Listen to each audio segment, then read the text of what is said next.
बघा सुबोध भावेंची संपत्ती काहीतरी 120 कोटी वगैरे होती. तुम्हाला खूप भारी वाटलं होतं आणि मी काही दिवस याच्यातच जगत होतो की खरंच माझ्याकडे 120 कोटी रुपये तर मी काय केलं असतं.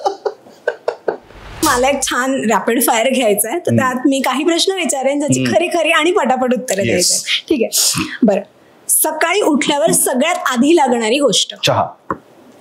जर का 24 तास एकाच ठिकाणी राहायची संधी मिळाली तर कुठे राहायला आवडेल? घरी. ट्रिप विथ फॅमिली की मित्रांबरोबरची रोड ट्रिप? दोन्ही. तरी 1% जास्त? दोन्ही. दोघांचे वेगळीच आहेत ना, म्हणजे कुटुंबाबरोबर जाण्यातली गंमत वेगळी, मित्रांबरोबर जाण्यातली वेगळी. स्वतःबद्दलची इतरांना माहित नसलेली एक गोष्ट? असं काहीच नाही आहे. एखादी सवय, हिडन टॅलेंट? हिडन टॅलेंट नाही, काहीच नाही. बर, तुझे अनेक फॅन्स आहेत, पण तू कोणाचा फॅन आहेस? खूप लोकांचा आहे. सगळे महेश सरांचा फॅन आहे, रेणुकाताईचा फॅन आहे, सिद्धार्थचा फॅन आहे, अभिजितचा फॅन आहे, चांगल्या चित्रपटांचा फॅन आहे. मुंबई बद्दलची आवडणारी एक गोष्ट? मी म्हटलं तसं पंख दिले तुम्हाला, ते पंखच दिले नसते तर मी उडूच शकलो नसतो. पुण्यातली एक अशी गोष्ट जी असं वाटतं की यार हे इथे पण पाहिजे होतं, हे मी खूप मिस करतोय? तत्व म्हणजे तत्व. तुझ्या जवळ असलेली एक सगळ्यात एक्सपेन्सिव्ह गोष्ट? माझ्या जवळची माझी माणसं. आयुष्यातला एक अविस्मरणीय दिवस? जन्म झाला तो. स्वतःबद्दल ऐकलेली एक अफवा जी तू खूप एन्जॉय केलीस? हा, मी कुठेतरी वाचलं होतं, बघा सुबोध भावेंची संपत्ती काहीतरी 120 कोटी वगैरे होती. तुम्हाला खूप भारी वाटलं होतं आणि मी काही दिवस याच्यातच जगत होतो की खरंच माझ्याकडे 120 कोटी रुपये तर मी काय केलं असतं.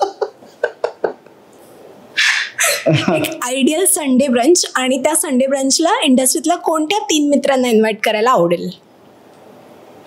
आयडियल संडे ब्रंच, थांब मी आधी खवय्या कोण कोण आहे.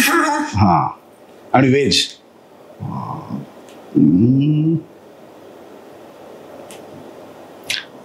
स्वप्नील. खरं तर माझ्या काही मैत्रिणी सुद्धा आहेत ज्यांना मी घेऊन जाऊ शकतो, पण ते खूप डाएट बिएट करतात, त्यामुळे त्या नको. स्वप्नील नक्की, कारण आम्ही दोघंही भयंकर खवय्ये आहोत. सुमित आणि सिद्धू, सिद्धार्थ जाधव. आणि काय असेल त्या ब्रंचला? काही फक्त काही वाटेल ते खायचं आणून समोर ठेवा, आम्ही सगळं संपून टाकू. नायक की खलनायक? अभिनय. दादा नाही, असं कसं नायक की खलनायक?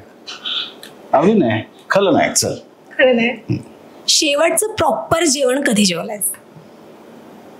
प्रॉपर म्हणजे असं सागर संगीत? हा, म्हणजे असं भाजी पोळी व्यवस्थित आपण जेवतो ना, कधी कधी असं बिझी होतं की स्केड्यूलमुळे पटकन नाही पूर्ण प्रॉपर जेवतायत.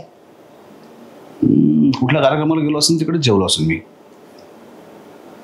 आत्ता एक मला असं वाटतं 4 दिवसापूर्वी माझ्या भावाचा वाढदिवस होता, त्याच्या वाढदिवसाच्या दिवशी. एक शेवटचा प्रश्न. आजवर अनेक भूमिका आमच्या समोर आलेल्या आहेत तुझ्या, पण तुला स्वतःची एक अशी कोणती भूमिका आहे की जी असं वाटलं की ही मला परत परत करायला खूप आवडेल किंवा ती तुझी सगळ्यात फेवरेट आहे? काशीनाथ. आणि आम्ही असो लाडक्यामधली भूमिका. क्या बात आहे. फार मस्त वाटलं मला. इथे रॅपिड फायर संपलेलं आहे आणि खरी खरी आणि छान उत्तरं दिलीस, त्याच्यामुळे मला खूप मज्जा आली. रसिका हो, कलाकृती मीडिया म्हणजे मनोरंजनाची लयलूट. मनोरंजन क्षेत्रातील किस्से व घडामोडींचा आस्वाद घेण्यासाठी कलाकृती मीडिया या यूट्यूब चॅनलला सबस्क्राईब करा आणि व्हिडिओ लाईक करा.